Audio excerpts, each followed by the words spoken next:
Hello everyone, this is DM Gashbad, and I'm bringing you another one of my terrain diary tutorial kind of things. And so what I'm trying to make today is the larger propane tanks for the Batman miniature game and for the Marvel Universe miniature game. I've had my eye on these kinds of things for a while. I've wanted to clutter up the boards with these large mysterious tanks full of stuff, and I just haven't found the right materials until I was walking through the Dollar Tree and I found these, I don't know, military series. It's like a 2-pack with a tank and another big tank, 2 different kinds. But anyway, of course, this being Dollar Tree in USA, in California, they were $1. So I'm not exactly sure where you would get these if you were someplace else. But yeah, what do we got here? So it says military series. It's the 2 tank kind of things. Imported by Greenbrier International Inc. DTSC Imports in Canada. I don't know if that helps anybody. Anyway, so the idea is that I really kind of like this other tank thing. So let me just open this up right here if I can. I haven't actually peeled this open. This is as close as anyone's going to get to an unboxing video on my channel, because I think generally they're kind of useless. But anyway, so yeah, there we go. Oh, okay, so it's just a plastic shell, and we have a little tank. Something for my kids. Okay, well, I don't need this at all. I'm just going to get rid of it. But this is the thing that I want. So we see we've got a little industrial tank, which I think looks pretty good. So the next thing I'm going to do is I'm going to try and clean up this mold line along the top and take off all the stickers and get that ready for painting. But anyway, I think that that's probably going to be about the right scale. So we'll see how that goes. So here's a quick update on this propane tank project I've got going on. As you can see, I've removed the stickers, I've done some scraping and filing of the flash, and I have put on some green stuff on some of the larger cracks and blobs. These things are not as garbage as I thought they were. I think they might paint up kind of nice. I think that these might be kind of good terrain pieces. So yeah, there's more detail on these than I expected. They are, as you would expect, like super cheap. They are just light plastic. But so far I'm pretty happy with them. So the next step is just to hit them with the primer and put some paint on them. The tanks are undercoated and ready to start painting. Okay, a little bit further in my propane tank project, I've got the base colors painted in here. I've been using my cheap Delta Ceramcoat paints. So the bottom concrete bit, I just made a base coat of rain gray. This little metal thing on top, I did a mix of silver and black, and then a little black piping. And the propane tanks themselves, I used a mix of trail tan and sandstone. Normally I don't like using mixed paints for a base coat, especially on terrain, because if I ever have to go and match that, sometimes it can be a pain. But I don't think I'm going to be making too many more of these. So, and plus I used a lot of trail tan, so it became really dark. So if I had to match it, it probably shouldn't be too hard. Anyway, the base coats are done. The next step is the washes. Okay, so I applied the washes on these. I put a spice brown, that's kind of a medium brown wash on the lighter area. I put a black wash on the silver stuff, and I put a charcoal or dark gray wash on the bottom concrete slab. And so those are done and it's ready for highlighting. Okay, so I'm going to do something a little bit different on this segment of the video. As you can see, I've got my tanks. I've done the highlighting on them. I've gone and I've dry brushed the silver parts with about 3 dry brushes of lighter mixes of silver and black. I've done the concrete area. I've dry brushed it with another dry brush of the rain gray base coat, and then a lighter drizzle gray, and then a white just kind of on the corners. I did my standard black highlight, which you can't really see. I might as well just not have bothered. But anyway, I mixed that with a little midnight blue and then black and white, getting lighter and lighter. And then this one here, I don't know, I'm not completely sold on the white highlight I did. First off, it took forever. I probably would have been better off just doing a dry brush on it. But I went and did standard layered highlights. I went just with sandstone, and then I started mixing in larger amounts of white up to a pure white highlight on this. And so I did about 4 just brush on highlights like that. And so, I don't know, I got about 4 different formulas for white, and I'm not thrilled with a bunch of them, but I think it looks okay for what I'm dealing with right now. So what I'm going to do now is I'm actually going to hand paint a warning label on this. Usually I avoid this sort of thing. I don't like putting text on models, and I don't really particularly like adding in details like this. I like just to have the basic paint job. But I did try it on one already, and I thought it looked pretty good. So I'll turn this into a little bit of a tutorial to see if other people want to do this kind of thing too. Because it wasn't that hard, and it didn't turn out too bad. You do need a good brush with a fine tip. Can't do this with a big one. But anyway, I'm going to take this little square area, and I already did an image search on Google, which as far as I'm concerned is the best artist tool to come along in the last 25 years or more. So anyway, so I did an image search on propane tanks, and I took a look at the different labels that come on those, and I found one that I liked. So I've already researched this, and so I know what I'm doing. I'm just going to go and do it. But if you want to do something similar, I recommend doing the same kind of thing. Just doing an image search and finding what you like. Anyway, what I'm going to do is I'm going to take this little square area, and I'm going to draw a little box on the top third.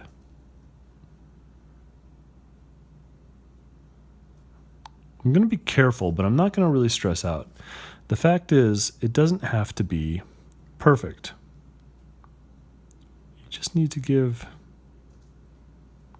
the impression of what the thing is. If people are actually going to bend down and try and make out every little letter, they're wasting their time. So anyway, there's my first rectangle, and then I'm going to divide it in half.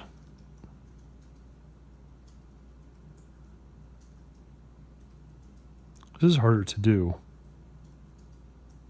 for the video because I can't be as close as I like to be. So then what I'm going to do is I'm just going to put a dab of paint in the corners of this top box. I don't have to make a perfect shape. I just need to give the impression of it to make that little oval up there. And then I'm actually going to do some reverse lettering on this second part. And the way I like to do reverse lettering is I like to figure out the center point and then go from there. So in this case, I'm going to have it say propane. And so it's 7 letters, so I know there's 1 letter right in the middle. And so I'm just going to make 2 lines to section off where that letter is going to be. So that's going to be the center P. And then I'm going to section the other sides off into thirds.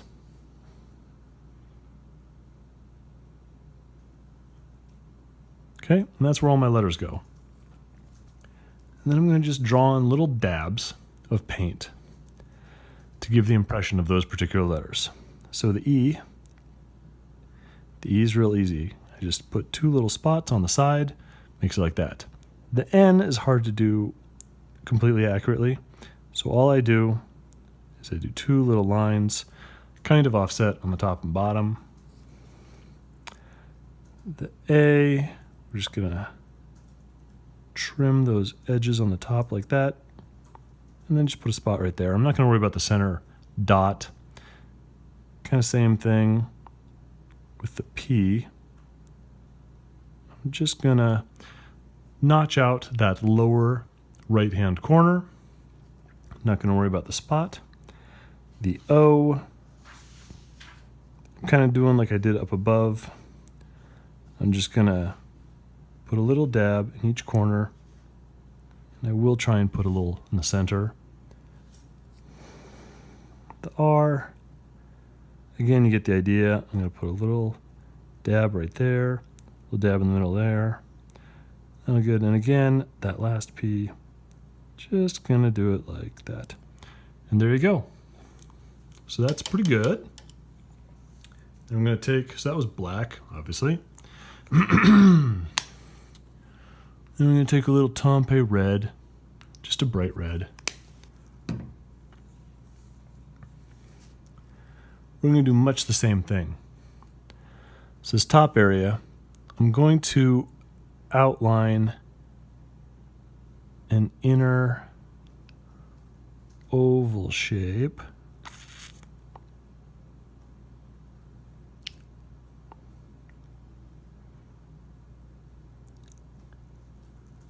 Like that. And that's going to say danger. So danger, 6 letters. It's going to be a line right down the middle.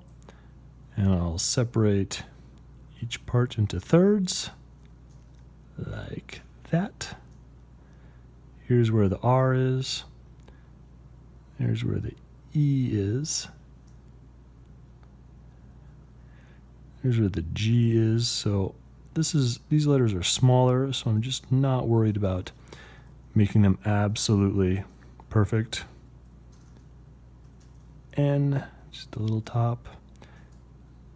A, and the D, straighten out that edge there, and that'll do. Then I'm going to try and put no smoking underneath that. That's going to be harder. It's not really worth sectioning off like that, plus it's also not going to be reverse text. So I'm just going to try and just do it. And if I make a mistake, I will try to adjust as I go.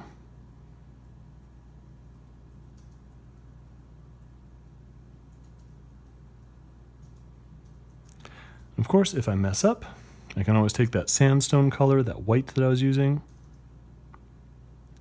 and correct it. As you can see, I kind of did make a mistake.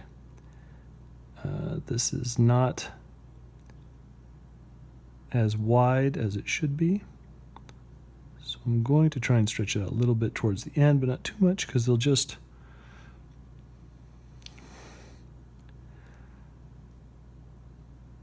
it just isn't worth it. I think that's acceptable. Can you even read that? Let me see. Yeah, that'll do.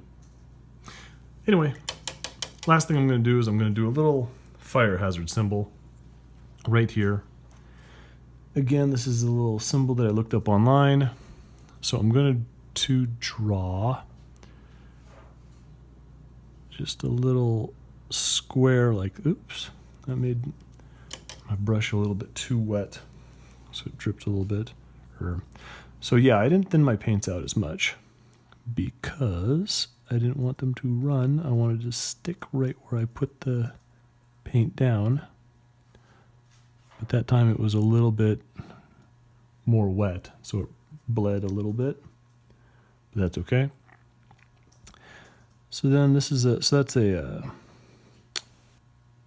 square shape like that on its side. It's got a little box in there, so I just divided it like that and like that. And you're never going to see it on this model, but there's like a little torch behind it. So all I'm going to do is I'm going to leave a little white on the top and the bottom. So that's about as good as you're ever going to get.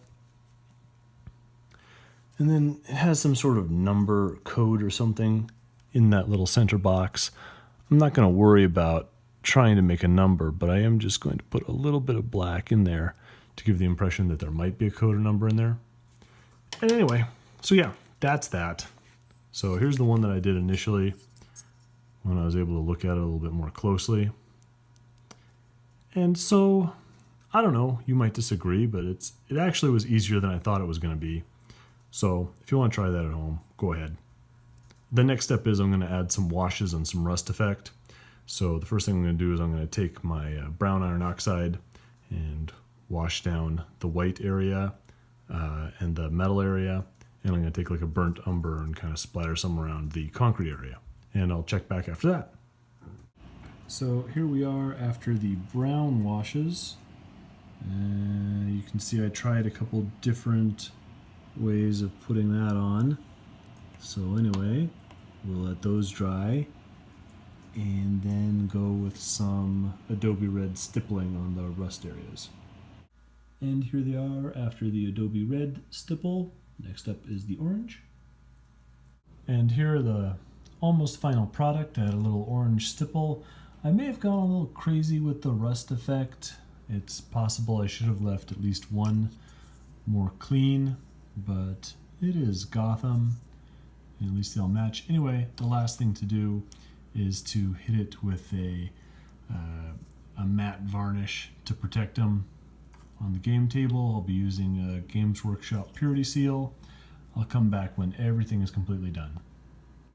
Okay, and so here are the completed propane tanks, all set up with some of my terrain and models, just to show you some scale. If anyone's curious, they are a touch over an inch tall, so in the Batman game you can't just jump over them, you do have to move around them. But I think the scale looks about right. Yeah, and that will be some nice scatter terrain for some industrial areas or just, yeah. So I did look online and I looked at some of the rust patterns, and a lot of them had just rust covering the top of these propane tanks. And I didn't like that so much. I figured that's probably places where ice or snow just kind of sits on that. I thought Gotham City should be more like things occasionally drip or condense and trickle down to the bottom. So I kind of like the ones where the rust is more concentrated on the bottom, a bit like that. So I chose the white for the propane, but obviously these could be red for industrial areas or gray if you want to make them look, you know, more like outside of a refinery or a military base or something like that. You want to put them in Ace Chemicals or something like that. Green or blue or purple would be completely appropriate. One thing I did realize after I had done these whole things is that if I take these things and put them on the side like this, and I paint these like a shiny green or something, these can make some pretty cool specimen tanks because they're about the right height to hold some terrible lab experiment. So I may have to go to the Dollar Tree and buy a bunch more of these, and I'll just have a collection of, you know, like 50 of those little tanks that I can't use. But yeah, that's the completed project. It did take me a bit longer than I had hoped, but hopefully you guys will get something out of that video. Let me know if you have any questions or comments about this kind of thing, and I will see you on the next one.